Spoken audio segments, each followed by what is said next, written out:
Good morning again. Excuse me, my friends. I'm sorry I have to start all over, but my computer is acting up again this morning. I don't know why, but now it's starting. I just have to start again. But you know, I was saying as I started earlier that God said to Reinhard Bonnke a while ago, Reinhard, get back to the cross. He said to Jonathan Cahn, get back to the cross. And this morning, God spoke to me and he said to me, John, get back to the cross. And I thought by myself, but Lord, now, why is the cross so important, you know? And the Spirit of God just took me through Galatians chapter 6, and he took me on a journey about the importance of the cross as I was praising and as I was worshiping him, where Paul was talking about the power of the cross. And in Galatians 6, Paul says, you know, that may I not boast in anything but the cross of Jesus Christ.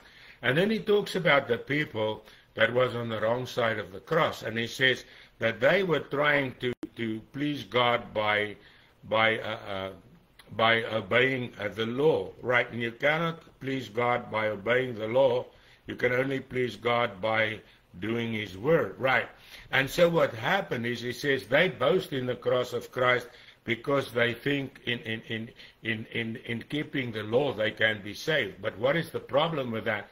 Is when I keep the law, I have to try to do the works by myself. I have to try to earn it. But there's nothing we can do to earn anything from God. And he says they do that so that they don't have to fear persecution from people. Because the moment you start preaching Christ and Christ alone, then there's a lot of people that's against you. And even today, there's many churches that say that Christ alone is not enough. You know, you've got to be baptized to be saved. You've got to keep the law to be saved, you know. And so there was many Judaizers in Paul's time that said the same thing. They said to Paul, no, you cannot just be saved by the cross of Jesus Christ. There's a lot of stuff you've got to do. But Paul says no. Why? Because the problem is on this side of the cross, on the wrong side of the cross, where we were sinners. And our problem was not what we did. Our problem was by who we were. Because what we did was just the result of who we were. And our problem was that the Bible says our hearts were evil. Our hearts were unclean. And you see, that is the real issue. It's not what we do, but who we are in Christ Jesus.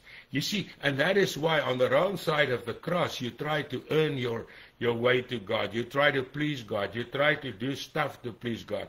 I remember by myself, I went to the Sunday school for 12 years. You know, all my school years, I went to Sunday school. And every week I learned a verse. And I was confirmed. I was christened as a baby. I was confirmed when I graduated. You know, but what did all that mean to me? It mean I had a little bit of knowledge about the Bible, but I didn't know God. Why? Because I didn't want to do what he told me to do. I wanted to do my own thing. It was my nature, right? I enjoyed carousing. I enjoyed drinking. I enjoyed dirty jokes. I went to the wrong places with my friends, you know. And we just lived it up, you know, had parties and stuff. And I thought that was life.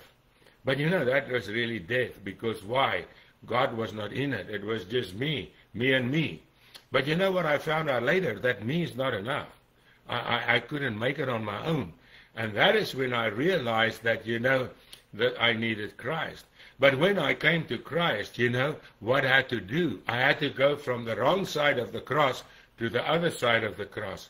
I was on the sin side of the cross. That's where Jesus came. And when Jesus was born as a boy, as a little human, he walked here on earth as a human, yet God in human form without sin. But he was still on the wrong side of the cross. And what happened, he had to go to the cross so that he could bear at the cross, he could bear our sin. And it's more than that. The Bible says he not only bore our sin, he became sin for us. And when he became sin for us, what happened then? The Bible says he took upon us all our sinful nature. He took upon us our corruption. He took upon us our separation from God. And that's why when he was at the cross, when he died on the cross, what happened there was that God rejected him. They said, God, why have you forsaken me? He died the second death, the separation from God.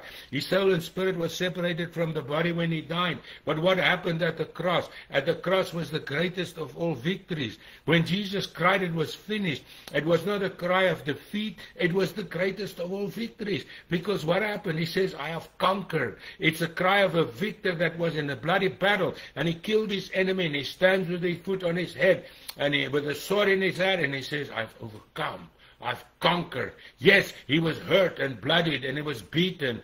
But you know what? In all of that, he paid the price for our sin. And what happened then, at the cross, they took off his body and they buried him. But then he was on the other side of the cross. He was on the resurrection side of the cross. And what happened? He went into hell and death. He took the keys of hell and death from the devil. He stripped him of all authority and power, him and his angels. He preached the gospel to the captives, the Bible says, and he rose again from the dead in his human body. But that body was now changed from being a sinful human body to a divine body, a God body, a spirit body that would live forever. And he went into the presence of God for us, when he made intercession for us, when he put his blood on the Ark of the Covenant, as now that blood is now telling us the same, that we got to get from the wrong side of the cross to the right side of the cross. And how do we do that? The day when I came to Jesus and I confessed my sin to him, the day when I received Jesus in my life, what happened? I moved from the wrong side of the cross to the resurrection side of the cross. I moved from the dead side of the cross to the living side of the cross. And what happened now? I was crucified with Christ, Paul says in Galatians 2:20. He says, I no longer live, but Christ now lives in me. And the life I now live, I live by faith in the Son of God who died for me and gave himself for me. You see, and that's the miracle. I don't depend upon my works, what I've done since I got saved, to save me. No, I'm already saved before I started doing anything for God. I don't work to get saved. I'm saved by the grace of God and through the blood and the resurrection power of the Lord Jesus Christ. But now, because I'm saved, I work. Not because I have to, because I want to. You see, that's the difference between the flesh and the spirit. The flesh wants to compel you to do works to be saved. The Spirit compels you, not compels, but it guides you to do works because you are saved. Why? You want to please God. You want to do what's right. Not because you have to, because it's your nature. You see, we've got a new nature. The Bible tells us that when we are born again, Paul says, he says, in 1 Corinthians 4, he says, we are new creatures. The old things have passed away. All things have become new. We are new people. We are a new generation, the Bible says. Why? You know, Jesus was the second Adam. The first Adam brought sin. The second Adam, Jesus, you know what that Adam means? And not only a name, it means mankind. Jesus is the firstborn of a new mankind. And we are part of that mankind. And that is why the cross is so important to us, because we are on the living side of the cross. We died, and now we live for God. And you see, that is why we've got to bring people to the cross, because the cross is the place of death. You know, the cross was an instrument of death. And did you know that the Romans never crucified a Roman? The cross was for sinners, was for runaway slaves, and for criminals. The Romans were beheaded. That was why Paul was beheaded, but Peter was crucified, because Peter was a Jew, but Paul was a Roman citizen. You see, but Jesus took the role of a sinner. He took the role of a criminal, which we were, and he died our death. And now Paul says we are crucified with him, and he lives within us. And you see, that is the power of the cross, the resurrection of the Lord Jesus Christ.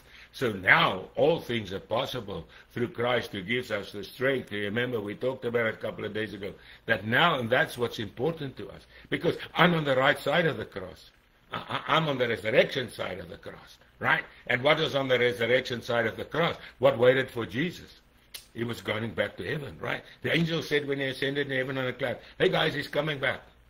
But he said, I'm coming back to get you to be where I am. And that's what we're looking at. We look at the events around us, Israel and those things. But it's okay. The Bible says it has to come. But it's not that's important, what's after. See, we cannot live only for what's happening now. We got to live for what's after, because Jesus lived not for his death. Sure, he knew it was coming, but he lived because he knew it was for a while, and then he would be with God forever, where he is, wherever he's God himself, right? But that he did for us so that we can also now know that this is just for a little while, and then we will be with him forever in glory. And so, my friends, he says, comfort each other. Be on the right side of the cross. And if you're not on the right side of the cross, come to Jesus and say, Lord, you've died for me, but now, Lord, help me to die with you. Forgive me for my sin. Come into my life. Change me and make me new. And he will do that. You will never be the same again. You will be a totally changed person. I know 51 years ago I came to Christ, and he changed my life from a drunk on the way to a suicide's grave to a child of the living God. So, my friends, enjoy today. Know that God's with you. And Father, I thank you this morning that we belong to you. You belong to us. We belong to each other. You're our Father. We are your children. God bless you.